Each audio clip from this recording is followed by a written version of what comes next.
Hello there, welcome everybody. Thank everybody for coming. In this EA Zoom meeting, what I would like to exemplify, I guess is the word, is what to do when you are put into a very challenging and uncomfortable position as an astrologer. Many of you may be students of astrology, learning it to one day practice it.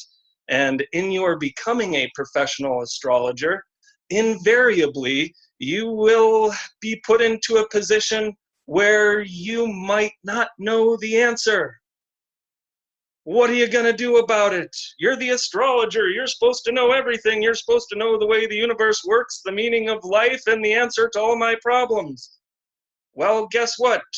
You're a human too, and you're gonna make mistakes, just like I will today. And so what I'd like to show today is a process of what happens in my mind, a process of what can happen in your mind when you are put into a position of, hey, here's a chart, here's a very hard question, give me an answer quick. So as you become a professional astrologer, it might not be as quick and easy as just hanging your shingle on the door and then having people show up and say, oh, you're an astrologer. Well, here's $100, give me a reading. Quite often we have to put ourselves out there. We have to go to the psychic fair, or we have to go to the farmer's market, or we sit at the cafe or the co-op with a little sign that says mini readings, $5, $10, or if we're really good, $25. And so people will show up, they'll sit down, they'll say, here's all my stuff, and you're gonna have to know what the answer is, or at least have a very creative way of telling them that you don't know the answer. Give me a call, schedule a reading where I can sit there and study it. That's a great way to do it. So what we're gonna do here is I asked Linda to gather a bunch of charts for me with a bunch of questions. They're gonna throw them at me. I'm gonna read them very quickly. Very quickly. This is almost not fair. In fact, it's very not fair. Hey, here's the hardest question in my chart here, and here you go. Here's your 2 minutes worth of explanation. Next. Now, usually, say somebody has a question, oh, I've got Pluto opposing my nodes by transit, what do I do? Or I've got this this Uranus that's just been sitting on my sun forever and nothing seems to be changing, what do I do? So we're gonna take a look at it, we're gonna see what we can do, we're gonna drop a quick answer as best as we can, but it will not be complete, it will not be a wholly satisfying. And if I'm really, really good, I might actually answer fully and completely and succinctly and satisfyingly 2 or 3 or 4 of these. So please expect not perfection. Just because I'm a certified master astrologer doesn't mean that I can just look at a chart every time and know it all the time and every time. Blah, blah, blah. Doesn't always work that way.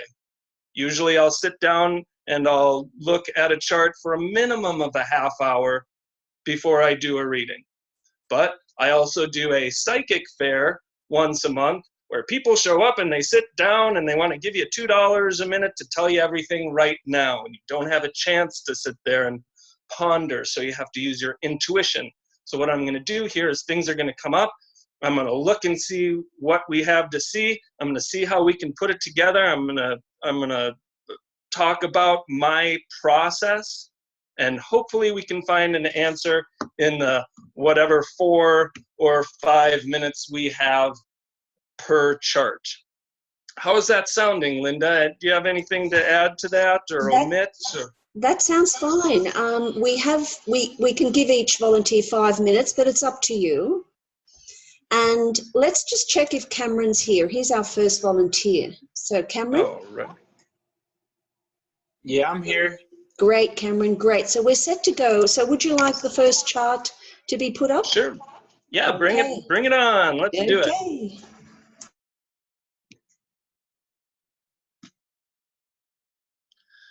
All right, so my videos are covering the question. I'm going to try to There we go. How can I learn to assert my uniqueness in relationships and out in the world with more grace? So the very first thing, got it? So what we're going to do here, I'm going to go like this, and then we're going to talk. We're going to look for keywords. Assert, okay? Assert my uniqueness in relationships. Okay, there's some other keywords. Uniqueness in relationships. I haven't even looked at the chart yet, and I'm already getting a sense of what we're going to look at. Uniqueness in relationships. We're looking at something Aquarian or Uranian regarding Libra and Venus, and assertion. We're looking at Mars. I feel as though something about my emotional Moon Cancer sense of being is a challenge energy with the Mars and Uranus in my chart.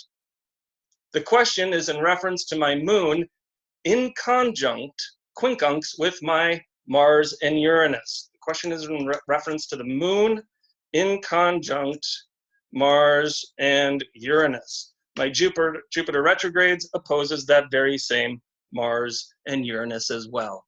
Well, so what did I say right at the beginning?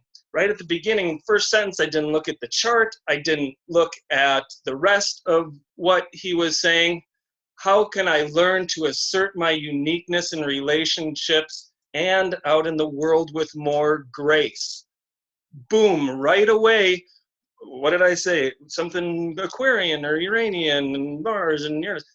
Right away we see his north node in Aquarius, conjoined his sun in the second house.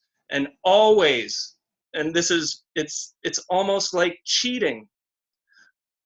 I guess it's not cheating, it's just the default. Every single time, the way out in every answer. And this is almost a punchline. I was hoping to wait, to the last chart to show it. But here it is in the first chart. The answer is always in the north node. It is always the most difficult, the most foreign experience we have. It is 9 times out of 10 the most challenging thing we can possibly do.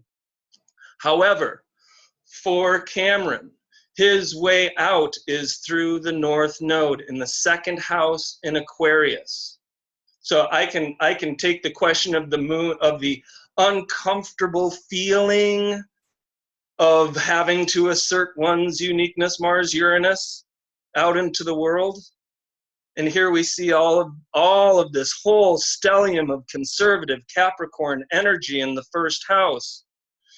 So we look now at the second house in Aquarius. The second house is self-worth and self-love. The north node, incredibly challenging, but that's always the way out. Aquarius always says, oh, you have an opinion of me. That's none of my business. So Aquarius, done right, is going to wear their purple hair, is going to walk down the beach with their shirt off and their pierced nipples and their snake tattoo going up their body, and be proud of it with incredible love for self. So Cameron, how can I learn to assert my uniqueness in relationships and out in the world with more grace? Second house lesson, Aquarius lesson. You must prove to yourself that you have the strength and the ability to be exactly who you are. You don't need grace. It's not about grace. It's about being honest and being hardcore and being exactly who you are and loving that. Nobody else is going to do it. This is second house. You've got so much first house energy. You have so much incredible power and so much strength and so much wisdom, and you have it all. You just have to put the little sticky note on your mirror that says, I'm great and gosh darn it, people like me.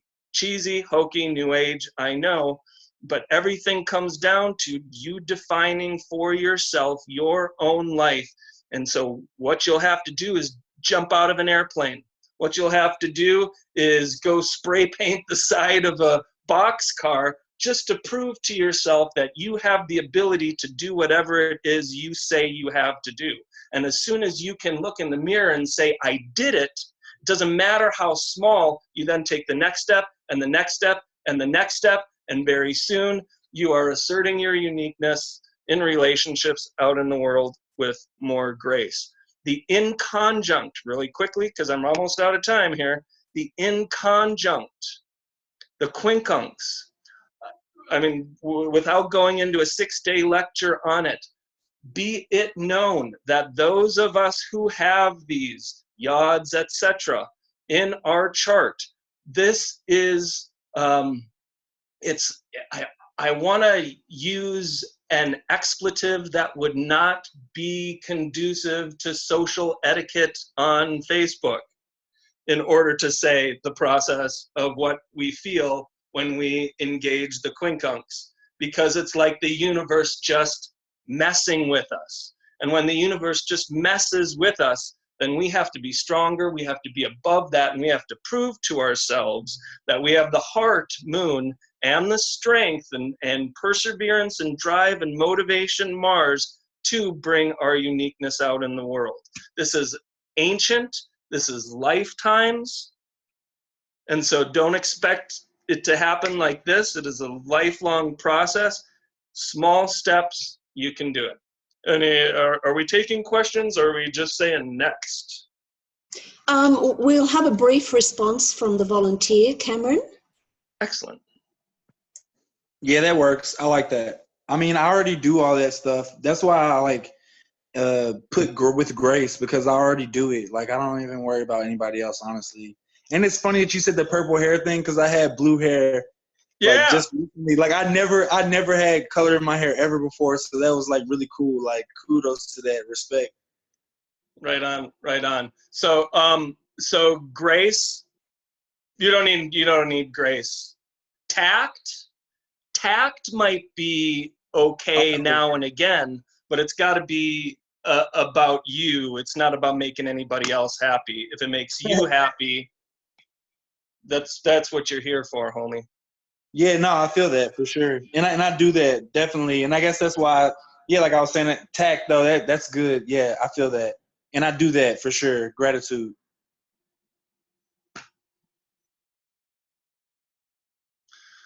All right, moving right along. Robin, hi there. Let me change my stopwatch here. Let's stop, reset. Okay, oh, look at time's going.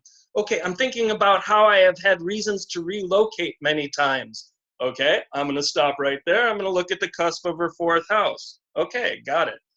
I have had to relocate many times, leaving my friends behind. The last time I have not been able to make connections that create lasting friendships. I feel torn between wanting to get out of my comfort zone to find friends and wanting to devote time to being alone. So the question is, I feel torn between wanting to get out of my comfort zone to find friends and wanting to devote time to being alone. So the first thing that I went to there, the cusp of the 4th house, I've had to relocate many times, leaving my friends behind. Sometimes when we have a solitary energy on the cusp of the 4th house, I can say to people, please rest assured that there is a sense of this being a solitary journey. The 4th house I often consider being, yes, of course, the house of the home, but as we travel to find our true self, we might often have to travel to find our true home. And so just looking quickly at that, I see Aries on the cusp of the 4th house. This is the warrior's journey to define for yourself exactly who you are and who you want to be in the world. And sometimes that journey can take you to many places. Torn between wanting to get out of my comfort zone to find friends and wanting to devote time to being alone.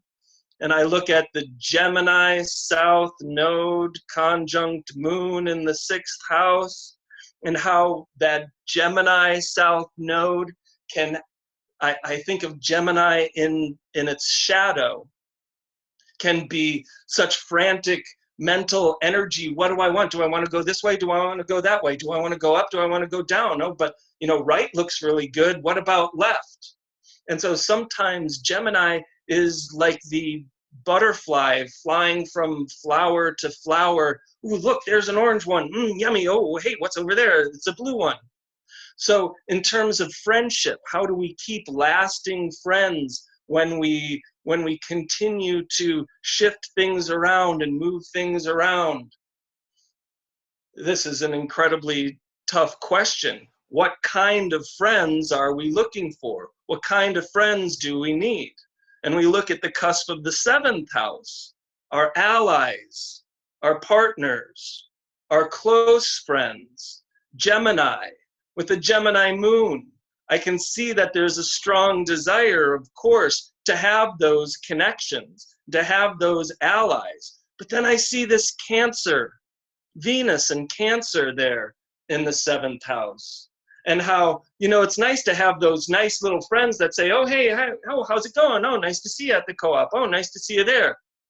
But truly, astrologically, it looks like what your heart really needs are those true, deep, bonded people.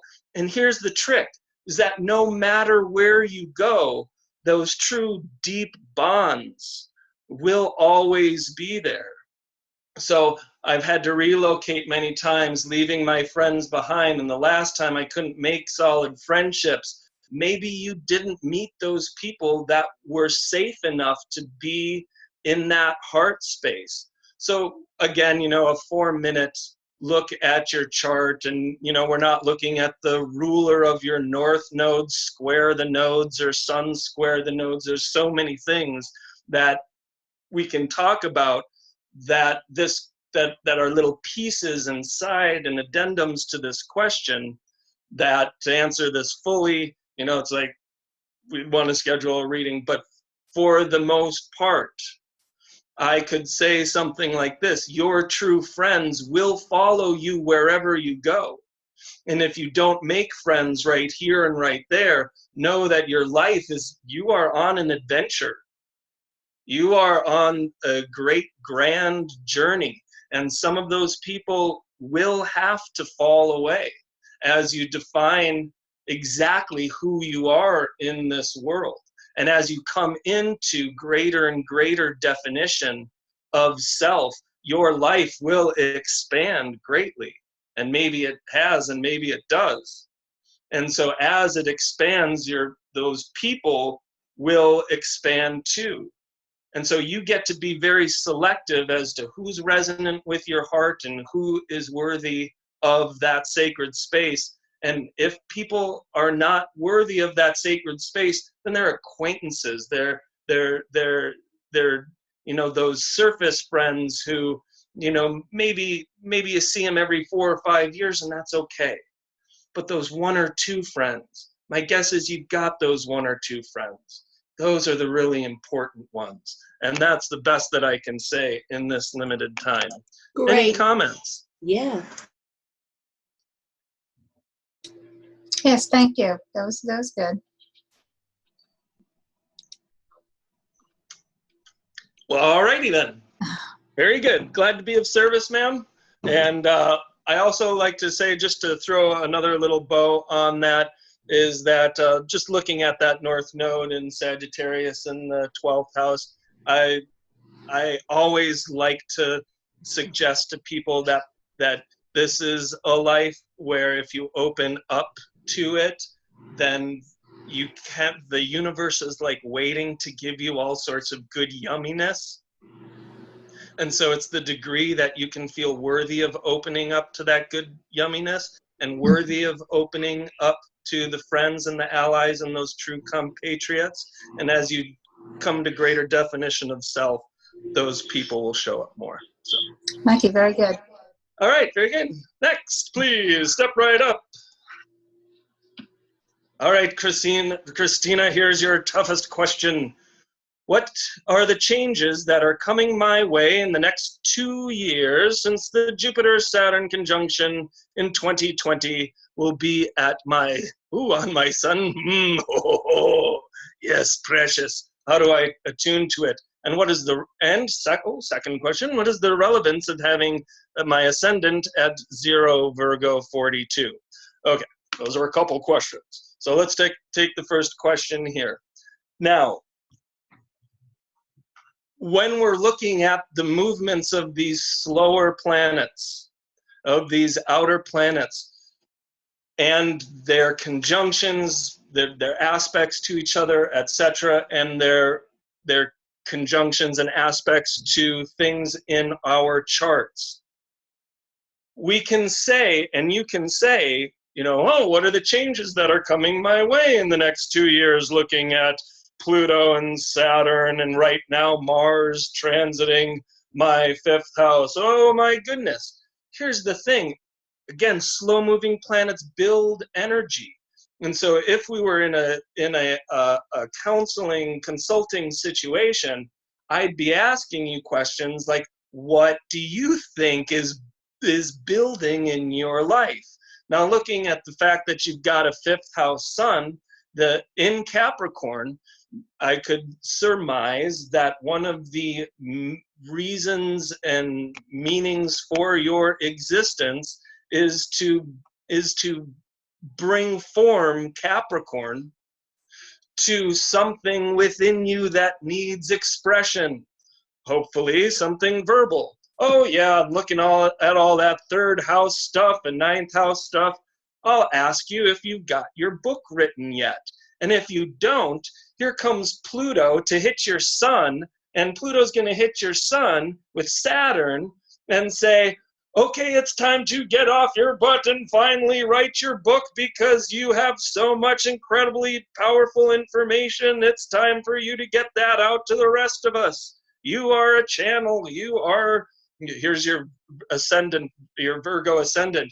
You are absolutely perfect. You see, I'm doing the slap in the face thing. You are absolutely perfect. You have absolutely nothing to worry about, provided you are aware of the buildup of incredibly powerful energy to you. So if you play your cards right, then Saturn is not the bad guy. Oh, it's hard and harsh. Saturn becomes maturity and focus and discipline. And Pluto isn't crisis and hell and trauma and drama and blood and gore. And no, Pluto is about that power that may have been suppressed, repressed, or denied in us, which sometimes Capricorn has a penchant to do, and it finally comes out. And so what we want this build up to be about is you finally writing your book, is you finally getting your whatever this magical creative impulse in you out into the world. Sometimes this can be having a child. However, I'm looking at, I don't see a birth date, but I see a Pluto-Uranus conjunction, and maybe, you know, the time for having a child is starting to wane. And so I look at, say, hey, this is some other creative, some other creative expression of yours. So, causing a pinball effect in your chart? Let's hope so. Let's hope that the incredible amount of focused, determined, expansive, creative energy that flows through you is something that you can actually bring into form. What do you have to do? North Node and Taurus, calm down and not let the mind go into hyper drama. 3rd house, Scorpio South Node.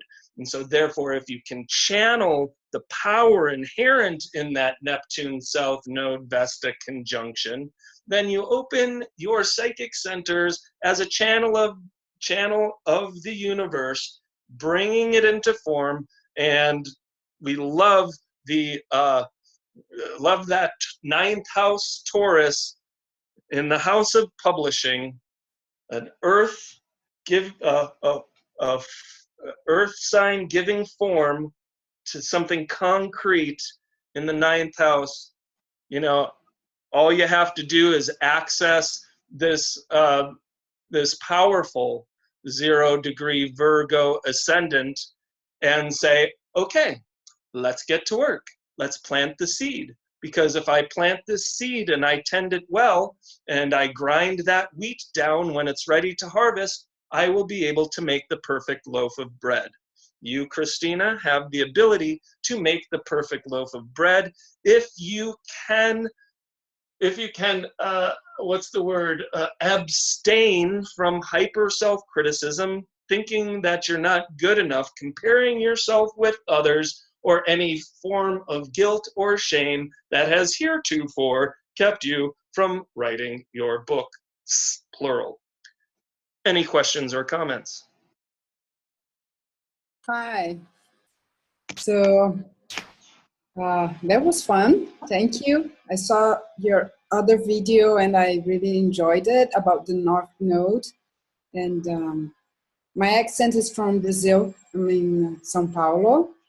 And yeah, I just don't know about what, but I'll think about the book. It's great. And nobody ever told me about like to write something. So it's quite new, this.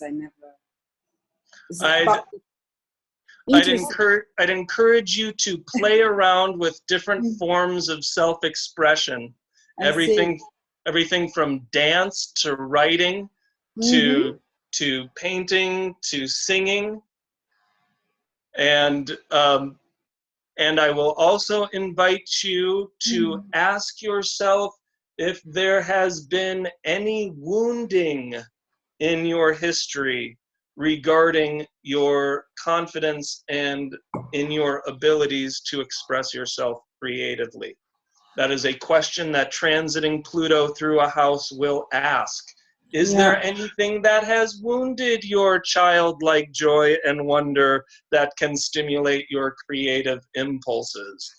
If so, reclaim that by engaging in the creative process, and you have between now and 2020 to do that. You do that consciously. 2020 has the potential to be beautiful.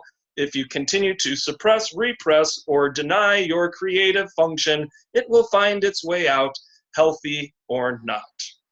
Yeah, thank you. Yeah, you're so welcome. All right, who's next? Step right up. Oh, Jen. Oh, look at all that, Jen. Okay, Jen, let's see. I would like to see what Ryan has to say about the Kite formation. Grand water trine involving Mars, Pisces. Okay, third house, yes, okay, opposing seventh. Wow, that's a mouthful. Recently, I have become more aware of how some of the more challenging aspects to my natal moon have been playing out for me, particularly the moon opposite Saturn. Ah, yes, mother and father, where I am realizing how my internal feelings of unworthiness and inferiority have played out in my life. However, that same opposition is part of a kite formation. So I am wondering how I might utilize that energy to help with some of that Moon-Saturn opposition stuff. Also, okay, so Moon, Saturn opposition is what we'll talk about. And no astrologer has ever discussed this kite formation with me. So I'd also like to find out more about it and how the energy of it might work. Kites are really simple. Tie a string onto it and you can fly.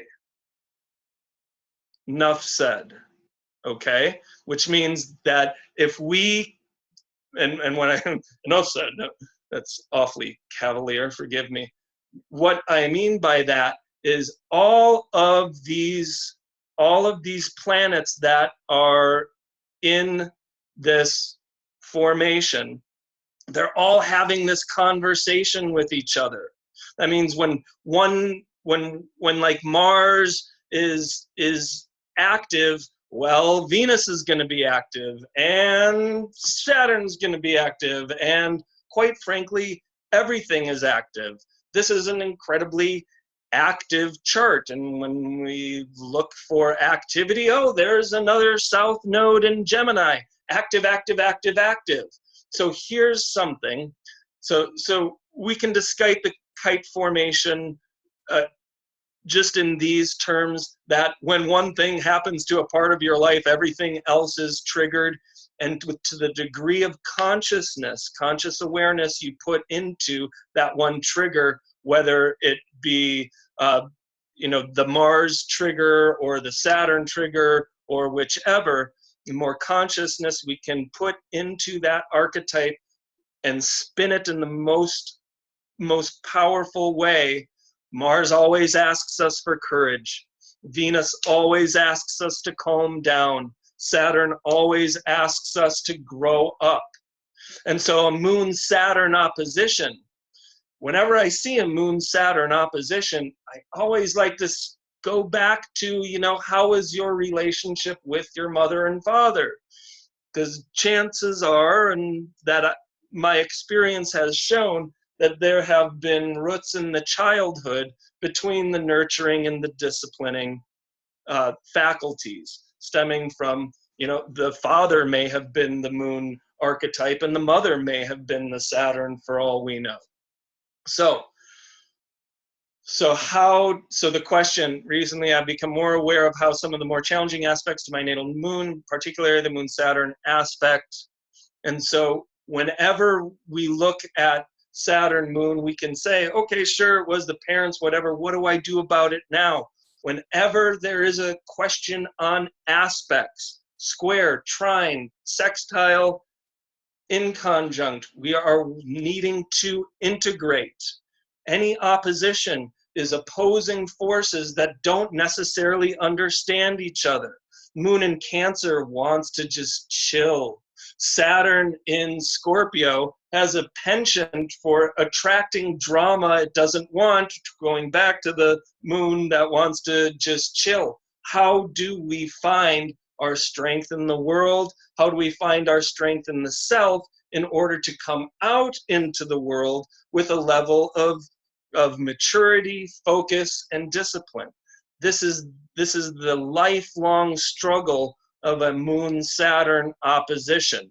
We don't want to give too much energy to the Moon, especially since it's so close to the South Node there, because we could, find ourselves, especially with Taurus, we could check out, we could just try to numb ourselves with ice cream or the couch or TV, whereas Saturn says the hard work is coming out into the world and engaging relationships. So that Saturn has to have that conversation with the Moon. Saturn has to say, I understand, Moon, how you feel, but this is our work.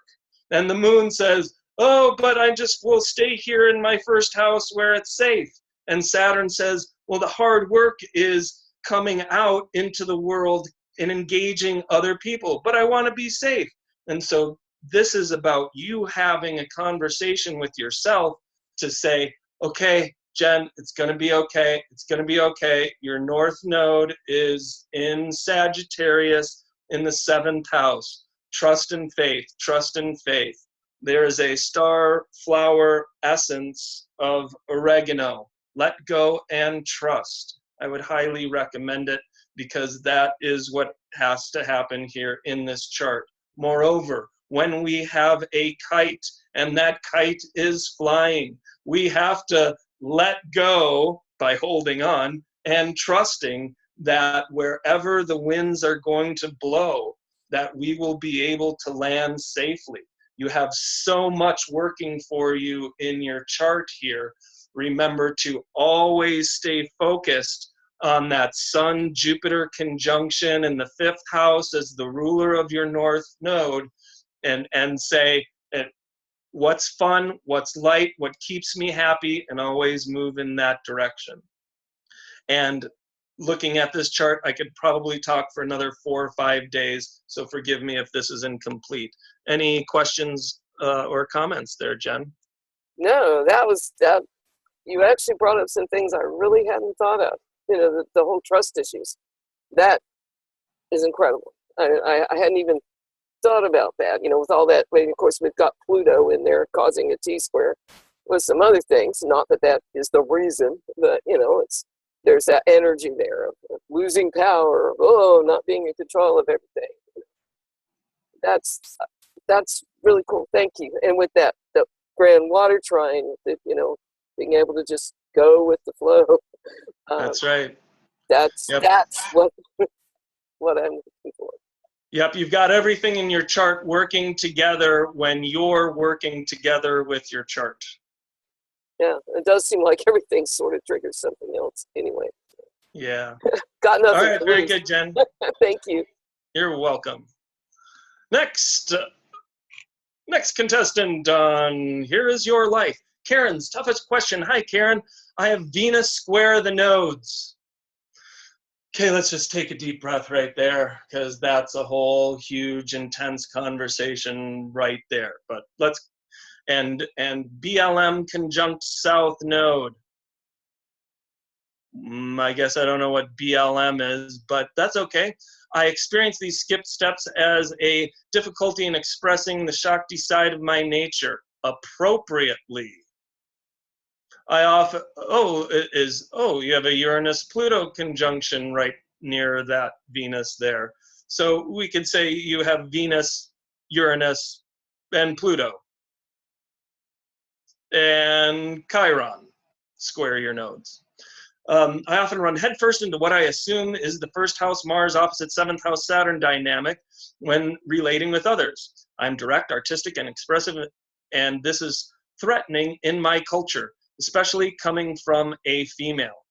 Trying to dim my light, hold myself back creates depression for me. Of course it would. Therefore, do you have any insights for me on working through these skip steps without sublimating my beautiful first house? Wow, what a great question. I mean, that's just, I almost want to just sit and I almost want to just say to you, Karen, that question alone right there, the answer is almost contained right there in the question. Trying to dim my light and hold myself back creates depression for me. Of course it does. That is exactly what happened in past lives. Gregarious, shiny, happy, Sagittarius South Node in the 5th house with the Jupiter in artist sign of Taurus in conjunct the South Node. Yeah, edgy. How do I get this energy out? I know so much, says Sagittarius South Node. I have experienced so much, says Sagittarius South Node. I know so much. So every time I try to put myself out put myself out there, it becomes really intense. So past lives have been, it appears to be without, again, this is just the, drop of the dime thing, but it appears very quickly that you have in past lives done the, I'm coming out into the world with my power, Uranus, Pluto, first house. And then all it takes is somebody else, Venus, to give a critique. Give a critique, Virgo, of your own self-worth and your own power, first house and second house, to make you go, shoot, that's okay. I'm just gonna try to suppress, repress, and deny my power. Shaboom, and then it explodes, and then we have the guilt and the shame, and then we suppress and repress, and explodes, and then we have the guilt and the shame, and so the way out, of course, is always through the squares. And the first thing I'm going to look at, though, is Chiron square the nodes. Chiron in Pisces in the 7th house. Here's the question. And it's a rhetorical question. I don't know if we have the time for you to answer this, and I didn't start my time, so I have no idea how long I've been talking. But Chiron in Pisces square the nodes. There ain't no way I am going to trust any other human, because every time I try to trust other human, I get burned. Saturn in the 7th house. You're left at the altar in a past life. Trust was incredibly damaged in a past life. How does a soul reclaim trust? North Node in Gemini. We listen. We stop for a second. Sagittarius is so big. And with the ruler in conjunct that, invariably in past lives, the bigness has been too much for people to handle. So it is about listening and paying attention to the specific points of your power. And you are incredibly powerful, but to see exactly which parts of your wisdom that the other party really wants. Because astrologically speaking, you have a tendency to reveal the meaning of life to someone who is asking for directions to the donut shop around the corner. Hey, I was just asking, I just want a jelly roll. I wasn't asking for the meaning of life. But that's the power you have within you.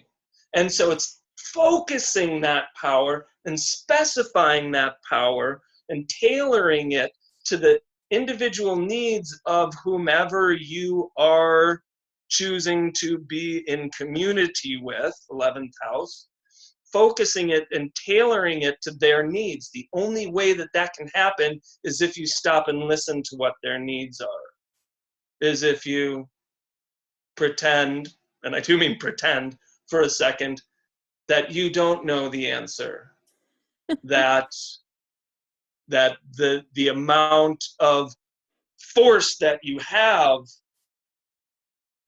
I can understand difficulty in expressing the Shakti side of the nature. Sure.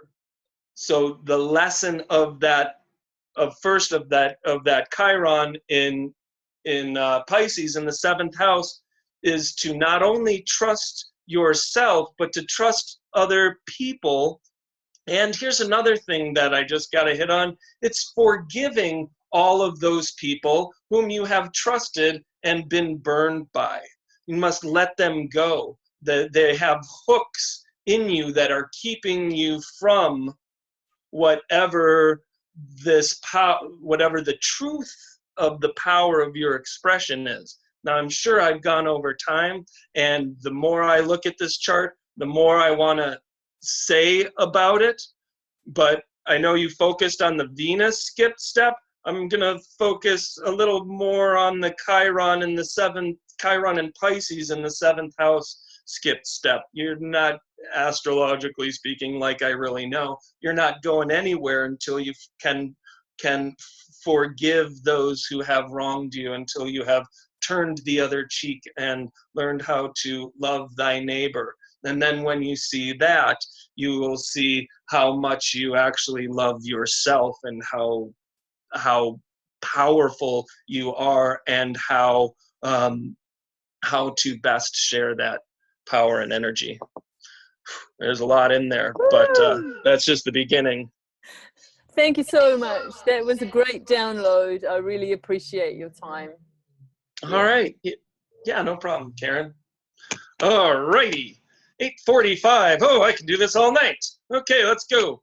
Maria's toughest question. I have Saturn on my ascendant and in my life. Let's just stop there. How's that for a tough question? I have Saturn on my ascendant and in my life. She didn't even finish the sentence, but all of those who are listening to this can feel that.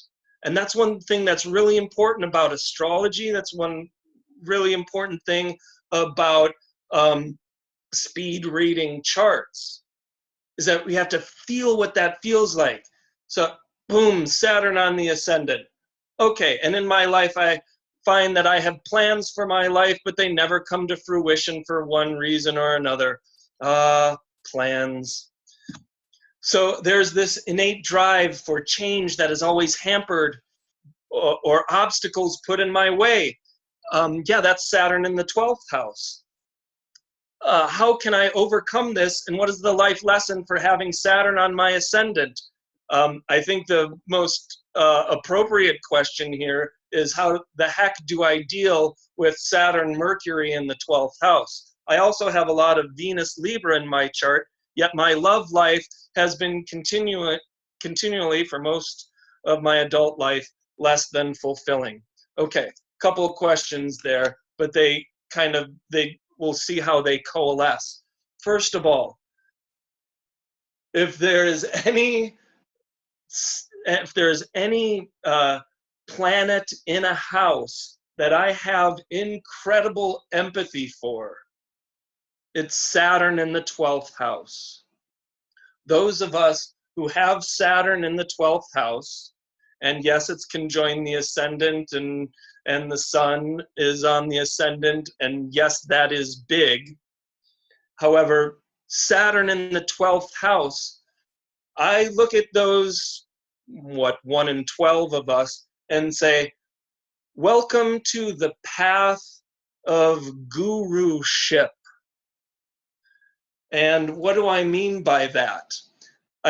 In order to become a guru in this life, a teacher, in order to be a wise human, in order to be a human on this planet, the best way to get there is not through a certification. The best way to get there is not necessarily going to college. Henry David Thoreau said, who do you think will have learned the most at the end of their tenure? The boy who studied the lectures on metallurgy, or the boy who went out and dug and smelted his own iron and pounded it into a knife? The second one. It's the hardcore lessons of life that either beat us into oblivion or make us stronger. And if you have Saturn in the 12th house, anyone out there has Saturn in the 12th house, then you are being tempered by existence. Then your hard work is the hard work of learning faith, because that's life. Anybody who tried to sell you the American dream was just trying to make a buck, because nowhere in any of the manuals of life does it say, hey, you get to, get into life and graduate college and marry well and have 2.5 kids and a 3-car garage, and then retire with a pension and an RV and travel, and isn't life swell, honey? Mwah. Oh yes, it's all swell. Mwah. Bollocks. The actual truth is life sucks, then you die. Oh no, that's not the actual truth. It's got to be somewhere in between. And that's the path of Saturn is in the 12th house, is that one moment life sucks, and the next moment life is bliss, and the next moment it sucks, and the next moment it's bliss. And we want to avoid the suckiness, and we want to move towards the bliss. And if we are caught in that conundrum, Saturn's sitting there saying, I'm going to beat you down until you finally get it. Because the finally get it of Saturn on the ascendant, especially Saturn in the 12th house, is the famous quote from Ram Dass: pleasure, pain, loss, gain, fame, shame, it's all the same. Om.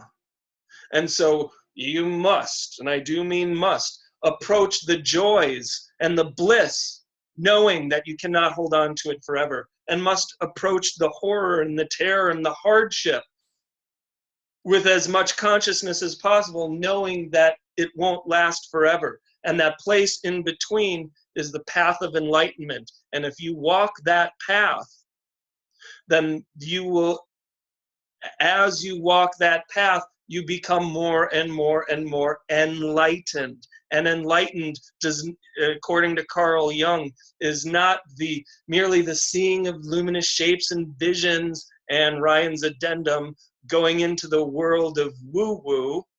It's about making the darkness visible. The latter, he adds, is more difficult and therefore unpopular. Your job is to make the darkness visible. To the degree you can do that is your degree of power and happiness in the world. Very quickly, regarding your love life, having Neptune and Scorpio in the 7th house. Neptune in the 7th house always says that on one side you have your spiritual friends, your compatriots, those people that call you to your higher, more passionate, powerful place. And you also have, chances are, an equal amount of people who want to suck your energy, who are the drama kings and queens, who want to distract you and make your life absolute living hell. But you love them. But you have to let them go in order for you to free up that energy to attract that true person that you really, that really is resonant with your soul. And Jupiter, what, just stationed on your descendants, retrograding back into the 6th. Take care of yourself, eat your Brussels sprouts, and by the time Jupiter crosses into your 7th house and hits your Neptune, you just might say, oh my gosh, I got what I asked for, now what? Any questions?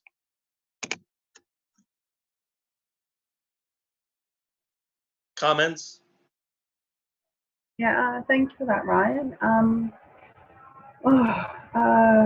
What you said really resonates hugely for me.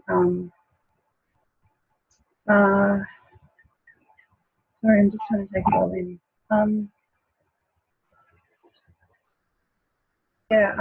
With the Saturn thing on my ascendant,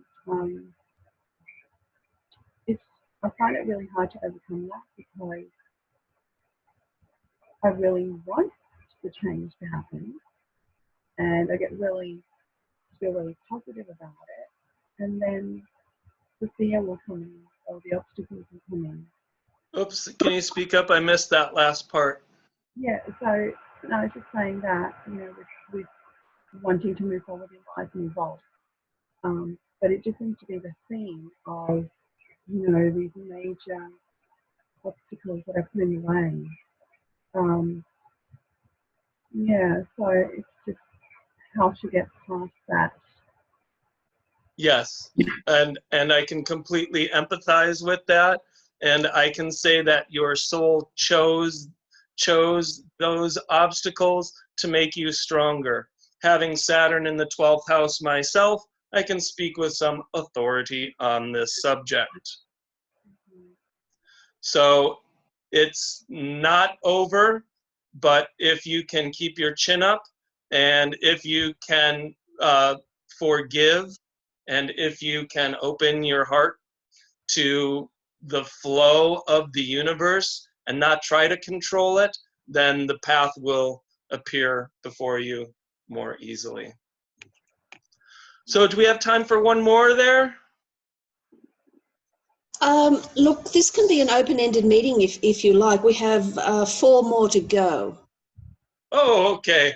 Okay. Phew.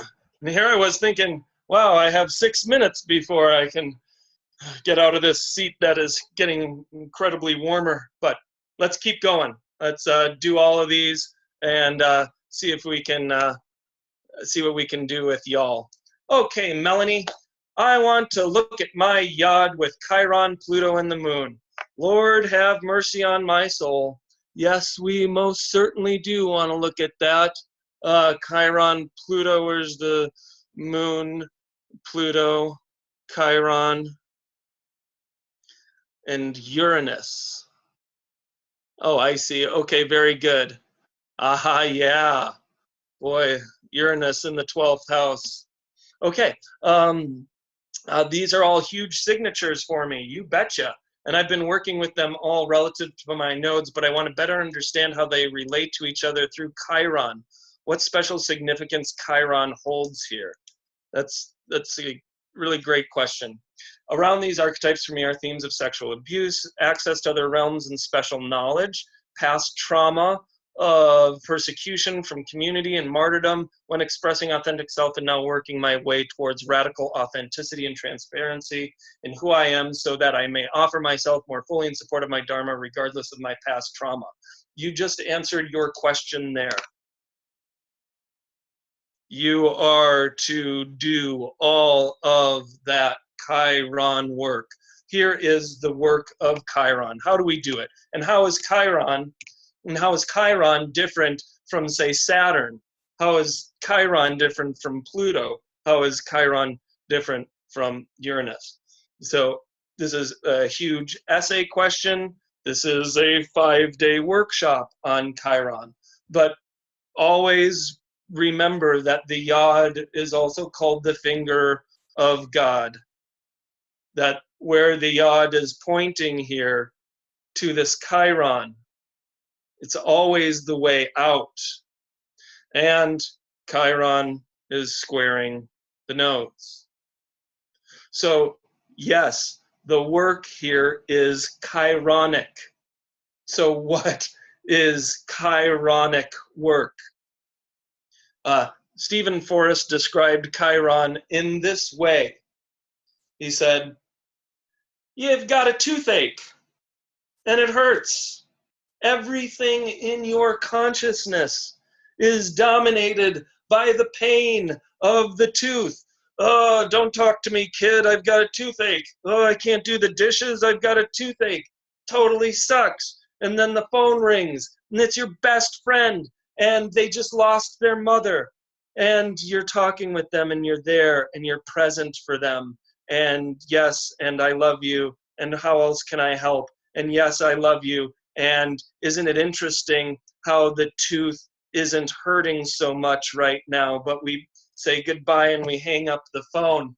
And oh, our focus and our awareness comes back to our tooth. Oh, God. Oh, geez. Oh, this pain, this pain. And we can stop there.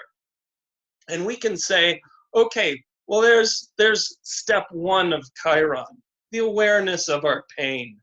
Oh, this tooth hurts. Oh, God, this sucks. It's interesting, though, when something comes up to distract us from the pain, that the pain isn't there. Not that pain is an illusion with Chiron, okay? But the pain is very real. I just want to put that over here, and maybe we'll come back to it. Second step of Chiron, saying, I've got to do something about this. What is the next step to take? What do? We call the dentist. So Chiron number one, acknowledge the pain. Number two, resolve to do something proactive about it. So we call the dentist. Oh yeah, doc, my tooth, it hurts so bad. Oh, can you get me in tomorrow? Oh, thanks so much. Oh yeah, you know how much I hate needles. Okay, thanks, I really like that gas. Yeah, give me more of that. Okay, bye. So, hey, we did it, great. It's interesting, our tooth wasn't really hurting while we were talking, but now it's hurting again, and oh my God, it sucks. And it's dominating our focus. We don't want to do the dishes. We don't want to talk to the kids. Oh, tomorrow comes around, and the fear of the needle shows up, and the trigger of the ancient traumatic woundedness of being a child and having the dentist with his big, fat, salty fingers rip apart our mouth and go into it with they talk about it, and I'm traumatized. And so we're having this feeling before we show up to the dentist. And so we have to show up to the dentist. That's three. We have to acknowledge the pain. We have to do something proactive about it. And then we have to show up for it. Okay, so we show up, we sit in the dentist chair, and we say, okay, doc, do your worst. And I thought you said we wouldn't do a needle. We wouldn't do a needle. No. And we get needle. Oh, it's horrible. Oh, then we get on the gas and we try to check out, but it doesn't really work because, we're still so tense from the needle and from the past trauma. But eventually we open our mouth and we relax as best as we can, and we get our mouth drilled, and it hurts, and it's painful, and it sucks, and each moment is an eternity. And then some miracle happens. All of a sudden he's done. And we spit out the excess, and our mouth is all big and numb. And so, wow, it's over. But we still feel the residual pain. We might feel the residual pain for a day or two. Our head is numb. We can't focus. We don't do the dishes still, and we still don't want to talk with the kids, about their project or whatever it is, and we feel guilty and shameful about it. But, hey, our pain is just still dominating so much. But we start to tell ourselves, hey, wait a second, it's over. You did it. And so, Chiron, we acknowledge the problem.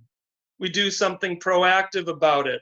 We follow through with that, and we acknowledge that it's not a quick fix, but we stick with it. And eventually, another miracle happens. We're walking down the street, and a friend of ours, and we're feeling great. Our tooth feels better. We're walking down the street, and we see our friend sitting on the bus stop, and they're like this, going, oh my gosh, oh my gosh, oh my gosh, and their tooth hurts. And we say, what's wrong? And he say, oh, my tooth hurts. And we can say with some authority, go get your tooth taken care of. All you have to do is call the dentist, like I did. And so the final process of Chiron is then sharing our wisdom. So your job, as I see it, astrologically speaking, with Chiron in Taurus in the 6th house as the focal point of this yod, is to and looking at how it is square the nodes.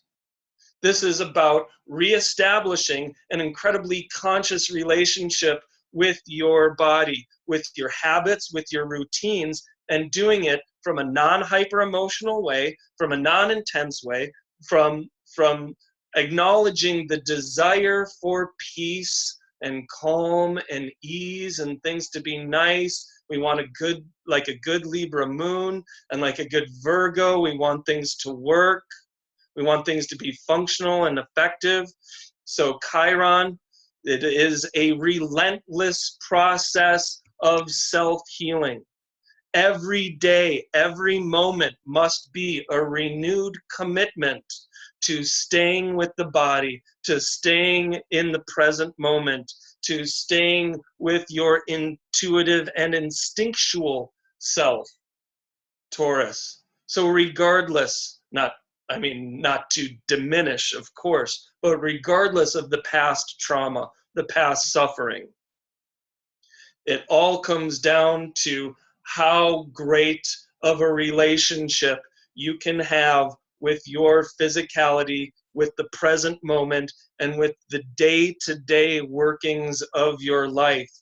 The kids come and they want help with their project, and we have trauma. How can we let go of our trauma enough to be present for them? That's the work. The dishes need to be done. How can we forget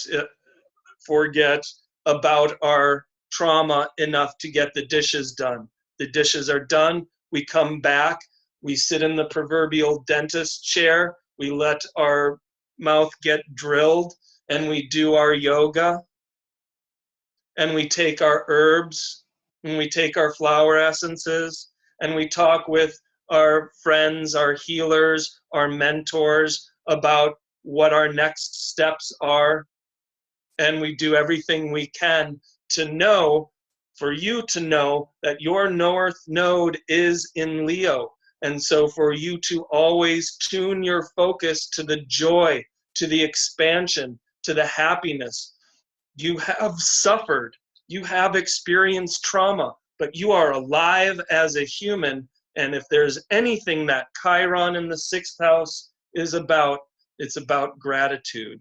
So to the degree you reclaim your gratitude for existence is the degree that the pain and the suffering of this existence leaves.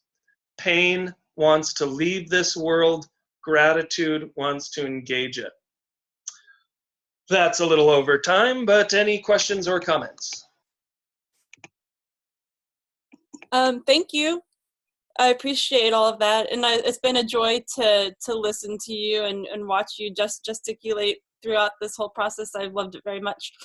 I want to say, it's brilliant that you were touching your face so much and talking about the teeth, because one of the specifically one of the lifetimes that I've been trying to recover from is where I was a bit mouthy in my call to wake people up.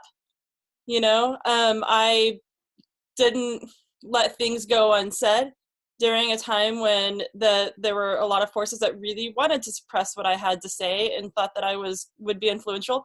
So I've had they wired my face shut and clamped a bolt right over my mouth. And so whenever I am speaking in a way that is reminiscent of that, when I touch on some of those, some of the karma from that, then I get searing pains in my teeth and in my bones and my jowl. Like, it's just like a migraine concentrated in this area, and it just throbs. And it's been like that for so long. And it still comes up, it still happens, and I'm working with moving that. But I know that ultimately it's just a matter of me understanding that I can reaccess that call to wake people up, and this lifetime isn't about me being crucified or tortured. And I know also that Chiron is resolved through the South Node in the third house in Aquarius. And so I'm learning now, I've been feeling this huge push to write online and to make my perspective and stories and experiences available to people for them to better deliver, you know, what I received through my experiences and make that available to people. And so I felt like I was gonna die, you know, if I did that.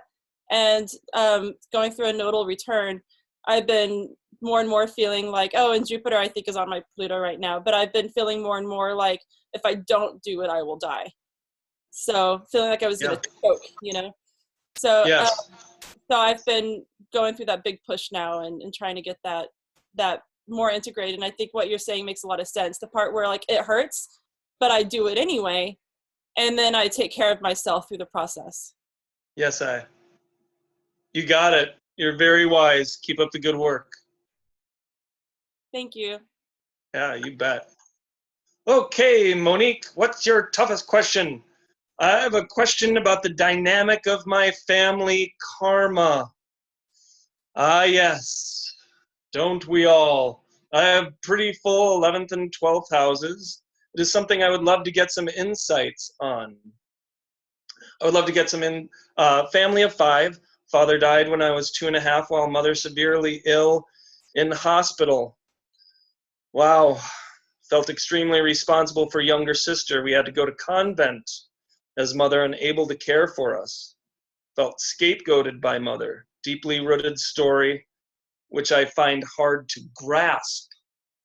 So, family dynamic. So let us consider the 4th house cusp of Cancer. Can't get too more obvious about lunar stuff there. And we look and we find the moon is in Aries in the 12th house. So, not to be redundant, but hearken back to everything that I was saying about Saturn in the 12th house. The test, Saturn. The challenge, Saturn. That thing which teaches us whether we like it or not, Saturn. In the 12th house of who knows what it's going to be. It's in the fog. So, what happens when our heart is there? When our moon is there? The lessons of, well, Lord have mercy. Look, there's the sun and Venus, sun and Pisces in the 12th house. There's a lot of information there. And here's the magnificent and challenging and often unsatisfying answer to anything in the 12th house. Ready? Watch this. That's it. That's a 12th house right there. Oh, I have Saturn natally in the 12th house. Oh, I have Saturn transiting my 12th house. Oh, my moon is in the 12th house. That is what we can do in the 12th house. Anything in the 12th house is where we must give it up to God, give it up to Goddess, give it up to the universe. There is a flow to human evolution over which we have no control and of which we are a small part. I like to find that in the 12th house, that process that's not up to us. Anything in the 12th house, we are being used by spirit. We are being used by the creative force. We are being used by the force. Anything in the 12th house. Aries is about courage. Plain and simple. Anytime we see Aries anywhere, anything in Aries, anything transiting Aries, anything in our Aries house, anything in our first house, we have a choice between being the warrior or the victim. We have a choice between drawing our sword and advancing confidently in the direction of our dreams, or we succumb to the fear and the pressure of society, and we cower and we take out our sword a little too late. So anytime there is a 12th house question with Aries, we are looking at the archetype of the spiritual warrior.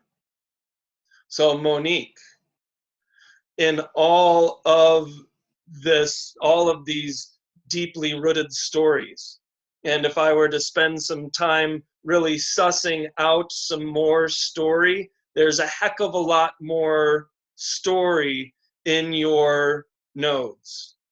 And you have ascendant, descendant, Neptune, Juno, Ceres, square the nodes, Uranus in opposition to there's an incredible amount of story there. Astrologically, what it all comes down to, the ruler of your north node, the sun in the 12th house, you are to be the spiritual warrior. Is that an easy path? Absolutely not. Having the courage and the confidence to face this world is, I look around at people who, most everybody on the planet, but people who have experienced trauma. And if they are still alive, then, really good for them. Everybody here who is listening to this, I'm assuming is alive, and I'm also assuming that you've experienced some hardcore stuff to varying degrees in your life. Good for you. You're still alive. You're engaged in astrological observation, delineation. That means that your mind and your heart is expanding and wanting to learn how to evolve. Good for you. That is noble. You exist. And so this is the path of the human. Monique, your path is to be the spiritual warrior. Your path is to shine and radiate your light and your love, and you are an incredibly radiant, loving, powerful person, is to shine that unself-consciously into the world. What do they say? Love as if you've never been burned. Trust as if it's never been broken. It's so easy to go away and disconnect and dissociate because of the trauma with an Aquarius South Node. Leo North Node says, get into the life. Shine like the sun. Shining like the sun for you is being the spiritual warrior. To the degree you can do that is the degree of your happiness. And the stakes are really, really, really high. Because if you can't do it, then then all this 12th house, we want to numb ourselves, we want to go into escapist behavior, which will only compound the problem of an Aquarius South node that already has a penchant for dissociating. So it's about engaging life, it's about celebrating, and once again, I can use the word gratitude. Any questions there, Monique? The explanation you gave, I'm really happy with this. I would like to ask you about Pluto that is hitting my midheaven right now. What I need to do. That's not to oversimplify. Pluto at noon, like imagine the sun is at noon. It's shining down on us. It's bright. Everybody can see it. It casts the fewest shadows because it's way up there, the sun. And now in your life, Pluto, the Lord of Darkness, is at your midheaven, shining down its darkness on your life. Not at all. It's that Pluto, your power, your energy, your strength, your mastery, if you so choose, is rising up to an incredibly powerful and dominant place in your life where, if you so choose, you can emerge as the powerful leader, as a force in the world. The flip side of that coin is fearing the world, seeing this world as a hellish, dark place that the powers want to just subjugate you, and the economy wants to keep you down, and we can get bitter and dark, and we can let the world beat us down. That's available with Pluto at the midheaven. And so the conscious choice of doing Pluto at the midheaven right is standing in your power and admitting and acknowledging the power and the strength that you do have in this world. Because if you play your cards right, you come out into this world as an authority. Chances are I would love to see it in some form of artistic self-expression. But regardless, anytime Pluto transits anything, we can use the tagline, is there anything that has wounded your ...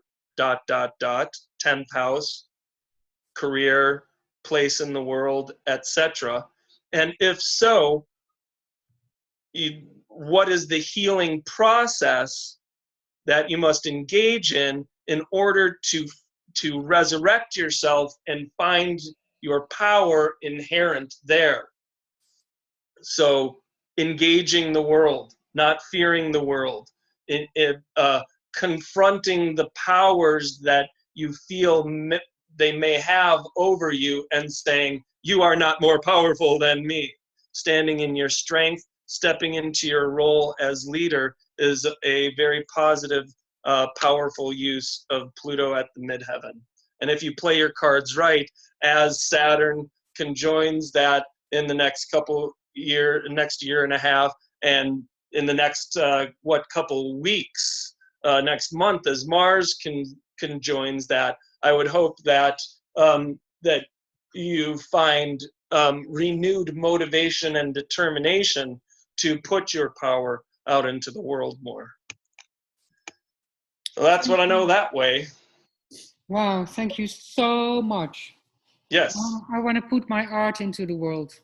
Yeah, you go, girl. All right. Next item up for bids on The Price is Right. Is this the last one, or do we have another one after this? Second last one, this one. Second to last one. All right, Olive's toughest question. Question is about my yod. We talked about Yods, so I'll try not to reiterate myself too much, but with the focus planet being Pluto in the 4th, oh yeah, well, it's a stellium there. I feel I don't lack much insight or awareness, but more have curiosities about certain aspects. Could Ryan elaborate, add insight on why I have so many ex-boyfriends? Well, I wasn't there, so I don't know. And karmically significant relationships with people with their natal Pluto on my south node. That's a whole lot there. My type Yod is what stumps me the most, though. Okay, is there like 7 or 8 questions in there? But let's first go to this Pluto in the 4th house. The magnificent thing about Pluto in the 4th house is that deep down in the depths of your soul, you have been deeply wounded. Why is that a magnificent thing, you say? What a jerk to say something like that. Who does he think he is? This is why. Because everything in the birth chart is a gift. There's nothing in the birth chart, and this is what I love about astrology and why I do it. There's nothing in the birth chart that can't be flipped, that can't be said, okay, this is the horror, this is the darkness, there's no way out. Yes, there's a way out, because there's another side of that coin. There's always a way out. So, deeply wounded by trauma of self-worth in the family, hypercritical mother, hypercritical father. What was it? I don't know, I wasn't there. But here we go. Whatever it was that traumatized, that wounded you, in your ability to maybe assert yourself or etc., or maybe excessively assert yourself, it's a gift. And I know it's not always fun and always nice, and it kind of sometimes feels like a lame answer. But raise your hand if you haven't been traumatized. Raise your hand if you don't have any wounds. And not a hand goes up. And so therefore, those individuals who have been conscious in their exploration of their woundedness and conscious in their exploration of the trauma, then it's those individuals that get the really good juicy stuff. Pluto is the composting process. We take all of our vegetable scraps and we throw it into a pile. If we were to just walk away, the pile would stink and fester, it would attract rodents, the skunk would be there, it would stink. And so we have to go back to it monthly, hopefully every month when the moon passes through Scorpio. We go to the compost pile with our pickaxe and we stir it up. We inject awareness, air, into the compost pile, and we take some already composted material, some of the stuff we have already learned, and throw it on. Mix it up. Oh, look, there's that old orange peel. There's that broccoli stalk. Okay, that's interesting. Move on. Let it sit, let it rest for a month. Moon comes back to Scorpio. Time to deal with the crap. Stir the compost. And eventually, that crap turns into the richest, yummiest stuff for next year's flowers. Any trauma or woundedness that has happened to anyone regarding anything, but especially in the context of the 4th house, we see a necessary composting process that happens on a soul level.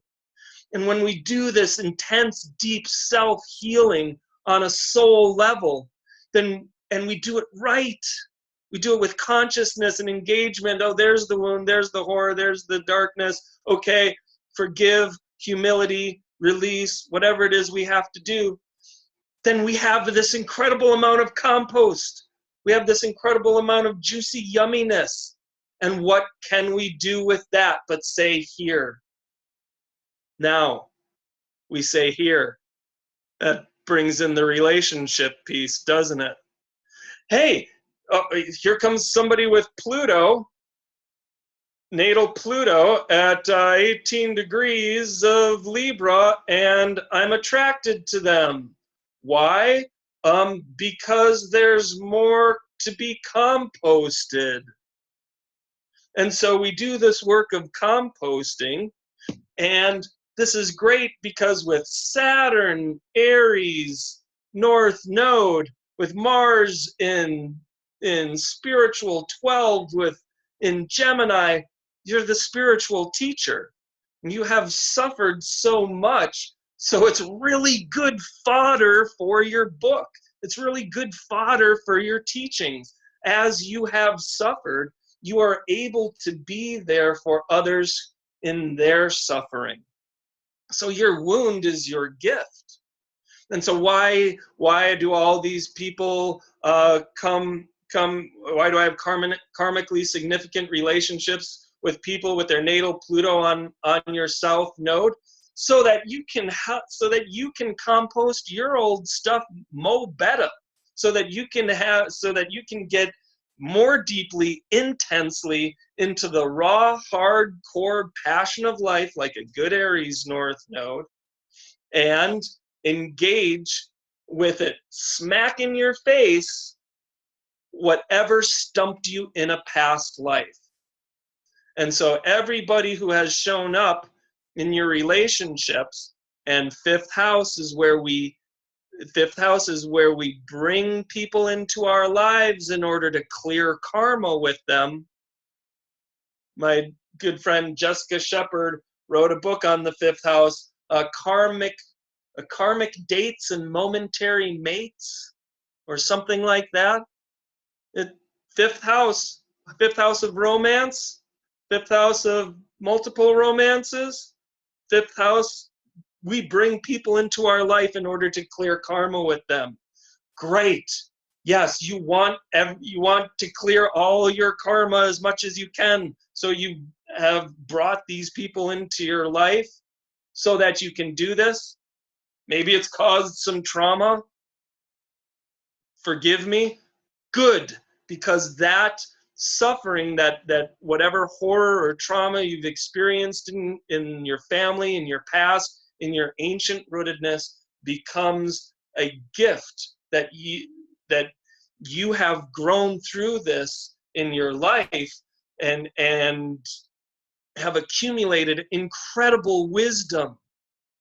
And so your job is to use that wisdom as a spiritual teacher, bringing community together around you as leader.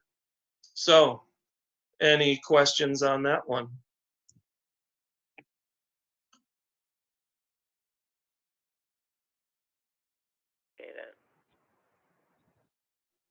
No, I don't have any questions, but thank you. Okay. Yeah, you bet. Comments or otherwise? No? All good? All right.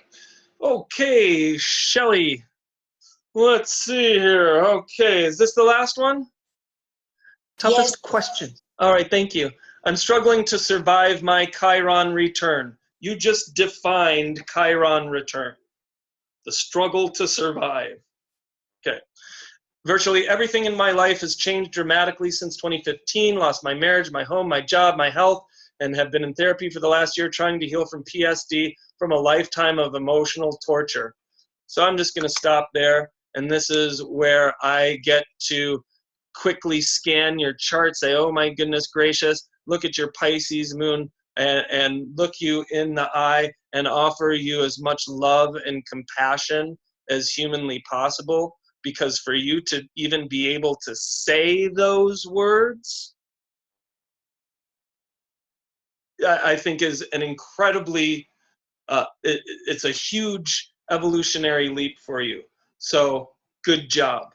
My natal Chiron is just shy of 29 degrees in the 11th house. I have immutable T-square, grand trine, North Node. And Pisces, okay, I would like you to look at my natal chart and factor in my concerns about the continual painful healing lessons the rest of my life. And then give me the honest Cliff Notes summary of your first reactions and insights that you think are the most important and impactful for my moving forward. Okay, so I'm going to write moving forward down. Feel like I must be carrying a lot more karmic baggage from my soul's journey than most people. Scorpio, South Nodes, will. Do you think I just need to accept that these painful lessons are necessary until my next life? Am I destined to be a healer after I've healed myself? What do you see about my strength? Am I realized? Grand Trine, making things harder with Chiron. Well, that's a whole heck of a lot there, old buddy, old pal. And so, again, you know, it's really interesting. You do a psychic fair. You do a farmer's market. You do anything that you're in a situation like this, where you're put in a hot seat. Here's another chart. Here's another chart. Here's another chart. Invariably, themes will arise. And what are the themes that we've been talking about tonight? Mostly, I'm looking at 12th house stuff. North Node in the 12th house.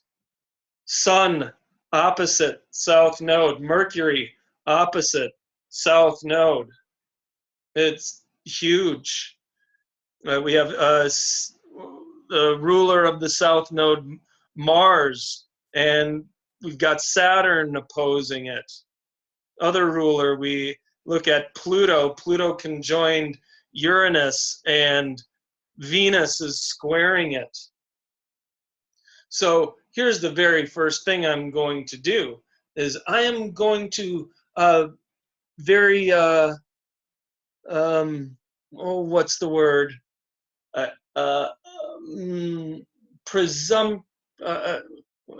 Presumptuously channel the mind of God, Goddess, Creator, or whatever, okay? I'm gonna go out on a limb, and please know that I'm just acting here. With all of the suffering that you have experienced in this life, you must calm down to the degree you feel worthy of the peace and the beauty and the yumminess and the joy of this life is the degree that I want to give it to you. So if I were to put this whole chart into a sentence, it would be something like that. Scorpio South Node, it's like in the 6th house. It's like you've had lifetimes as a healer. You've had lifetimes as the person who is there for other people, being the good servant, being the good helper, being responsible. It's kind of like the past life, and this is by all means just a quick look, not a quick intuitive hit, not an actual detailed educational look at your chart, but I could imagine you in a past life guarding the sacred flame in the center of the temple when the marauding army comes to destroy the last remnant of the goddess religions. And there you are, caught in between. Oh my God. You're looking at the death of all that is sacred. And you're the only thing that stands in between that which is the eternal flame of the goddess here. It's been burning for thousands of years. And here come the Romans. Shit. Excuse my French. But I mean, it's a very powerful word for that situation. And so what kind of mark does that leave on a soul? PTSD from lifetimes, lifetimes, lifetimes, lifetimes, and lifetimes, and lifetimes. So what is a soul to do? A soul is to do, astrologically speaking, what you are to do in this life is everything you can to come back into your body, to ground yourself, to simplify your life, to do pretty much everything that I have said and suggested that I can say and suggest to me in my life too, quite frankly, regarding the 12th house stuff, allowing, release, and surrender and forgiveness. So there you are in the past life, sacred flame of the goddess, the marauding army of the Romans. What can you do? This is all you can do. And so how can you in this life, while you are trying to protect the sacred and with all of your knowledge and wisdom over lifetimes, at the same time feeling the oppression of the world or the challenges of you name it, there's so many possibilities. Here's your job, and here's your Chiron return right here. It's the hardest thing to do for any human, to allow, let go, and release, and to find their stability and their confidence and their self-love and their self-worth amidst the hell and the strife and the turmoil and the darkness and the shadow. But this is your job.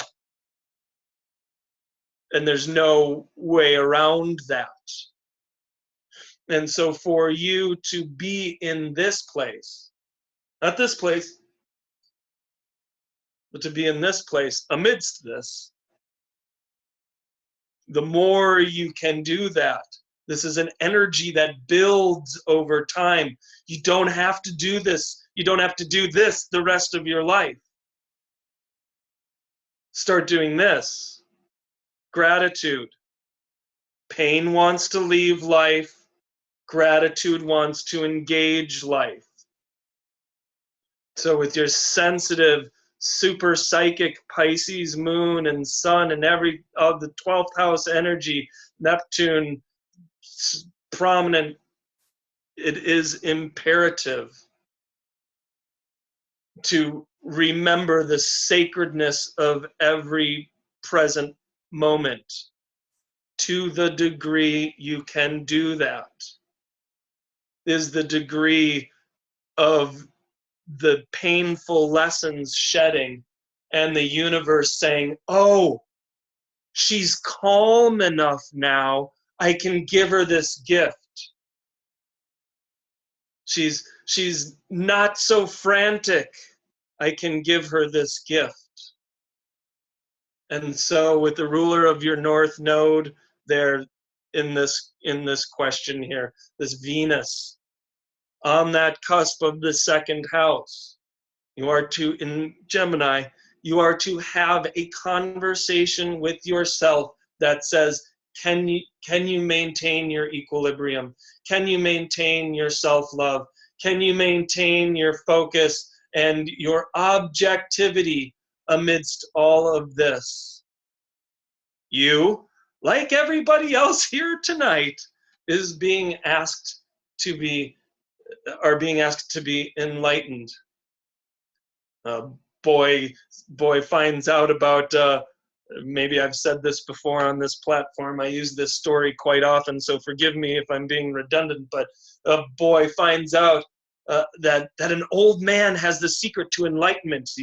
The young boy is like, oh, enlightenment sounds great. I want to put that in my pipe and smoke it. And so he goes up to the old man. He sees him on the street. He's carrying a big bundle of sticks. He says, oh, excuse me, sir, excuse me. Can you tell me the meaning of enlightenment? The old man takes his bundle of sticks off his back and sets it down, straightens his back, stretches his shoulders out, takes a deep breath, and smiles. Young boy said, oh, 1,000 thank yous, thank you so much. What is after enlightenment? And the old man picks up his sticks and puts it on his back, steadies his burden. His back is a little hunched over after a couple seconds and carries on his way. The only difference between before and after enlightenment is a deep breath. So the more deep breaths you take, the more you come back into your instincts and leave behind the residual echoes of the fear, easier said than done, the more life, quote unquote, works out. Any questions, comments, or otherwise? Wow. Thank you so much, because that makes a lot of sense. Just some of the examples you used, I'm not even going to spend any more time other than just to say that whatever metaphors you were using were actual things that I've been dealing with. So it's kind of interesting how that works out. But this I know astrology stuff is totally crazy, man. But I know that ever since that I discovered yoga and have been interested in astrology and looking into these questions, it's when I have started to find peace. And it was before I knew any of this that I was that frantic person. And so it makes a lot of sense. And I know the most pain in my life has brought me here. So I can't say that that I would want it to be any different, because I want where I am, but it still hurts. Yep, and that's, you know, honestly, that is the definition of human existence. I'm becoming more happy. I'm becoming more enlightened. I'm becoming more in love. It still hurts, but I'm becoming more in love, happier. So if you can say that first part, oh, I'm finding more joy. It still hurts, but I'm finding more joy. You're on the right path. Thank you so much. You are so welcome. Very Ryan, good. thank you so Yes. much from all of us. So let's find out from the volunteers if they were satisfied with their answers. I'm sorry, can you repeat that? Let's see who was satisfied with their answers. Oh. Okay, we got the thumbs up. Everybody, yeah? Beautiful. Yeah. Great. Awesome. How do you feel, Ryan? Kind of like I've been through the ringer, but again, I do this once a month up in Minneapolis. I do a psychic fair, and people will sit down, and it'll be just like this. And so my hope is that through my process of delineating the answers, like a good Sagittarian, I'll give you the answers of all these charts. My hope is that you have learned a little bit of my process of what to look for, of how to just pick out, you know, in the long, lengthy question, how to pick out the couple of keywords, focus in on something that is most pertinent, and use your intuition to expound on that which you find pertinent. Because if you don't, the amount of information available in a chart, Mars and Pisces in the 12th house, and it's unaspected, we can talk about it for an hour. And so it is so easy to let yourself get overwhelmed and completely distracted and distraught and go into shutdown mode. Oh my God, they want to know all these 5 questions, and they're talking to me about all these trines and sextiles, and what's a trine and how is it different from a sextile? And it's so easy to go into that shutdown mode that when we get into this hot seat, focusing on something that is most pertinent regarding the question, it is always one or another archetype. It always percolates up into one or another house. There's always something to focus on. And the default, if you don't ever know the answer, you know, somebody's saying, hey, I'll give you $1 million if you can answer this in 5 minutes. Be like, oh God, I don't know. always go to the North Node and its ruler. The North Node and its ruler is always the way out. How to get to that door and unlock it and walk through it is always a process.